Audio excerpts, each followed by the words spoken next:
Saa chache baada ya Simba kuwasili pale Afrika Kusini, wamepokelewa na balozi wa Tanzania. Wamezungumza mengi kuhusiana na safari yao kiujumla, wakizungumza namna ambavyo watacheza kabumbu yao ya marudiano ya mkondo wa pili. Lakini huyu aliyewapokea si mwingine ni James, na saa chache wataanza safari ya kuelekea Durban katikati ya mji wa South Africa. Niko hapa na wachambuzi wangu wote wawili, watazungumza hali halisi kupitia Kishafue TV. Simba walipokelewa kifalme, wameketi kwenye viti vya dhahabu, wana hakika kabisa kuwa ni mabingwa wa shirikisho barani Afrika. Karibu sana Azuka. Nashukuru sana Cox. Simba wamepokelewa na bwana James hapa South Africa. Nimeona amshamsha kubwa sana kwa kumpokea Simba. Unajua kwa nini amepokewa hapa South Africa?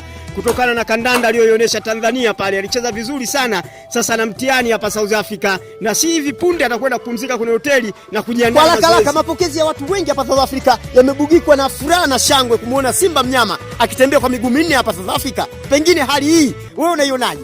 Mimi nina furaha sana kwa sababu ninaona kabisa kwamba Simba kuna kitu ambacho baada ya kupokewa na mashabiki, ana deni kubwa sana kwa mashabiki hawa. Kuna kitu ambacho anatakiwa kionyeshe. Goli aliyopata Dar es Salaam, goli moja, inatakiwa apate magoli mengi zaidi ili kuvuka kwenda hatua ya finali. Mapokezi haya ya South Africa kwa Simba mnyama, pengine ni timu pekee Afrika Mashariki ambayo inawakilisha. Tuko na Ibrahim Paka, atazungumza machache ujio wa Simba South Africa. Karibu sana Ibrahim Paka, na uwe na furaha. Ni timu ya Simba kwa asili hapa South Africa. Hali ikoje? Binafsi nikizungumzia mapokezi ya timu ya Simba hususan hapo South Africa yakiongozwa na Mheshimiwa Balozi Dr. James, naona ni mapokezi ambayo Simba mwenyewe aliyatengeneza mazingira hayo. Mazingira ya ushindi nyumbani, lakini pia ushindi na baadhi ya pointi ambazo ameendelea kuziweka ndani ya msimamo wa ligi ndio yanayomtengenezea thamani kubwa ya kupokelewa. Timu za Afrika Mashariki zinatakiwa kujifunza nini hasa kwa Simba kwenda katika hatua hii, na pengine anapokelewa kifalme na anasubiri tu mechi ya mkondo wa pili ya mwisho kabisa? Of course timu nyingi za hapa Afrika zinatakiwa zijifunze mengi. Zinatakiwa zijifunze kwenye uwekezaji ambao Simba ameuweka, zinatakiwa zijifunze kwenye performance ambayo timu kama ya Simba imeweka, lakini pia uongozi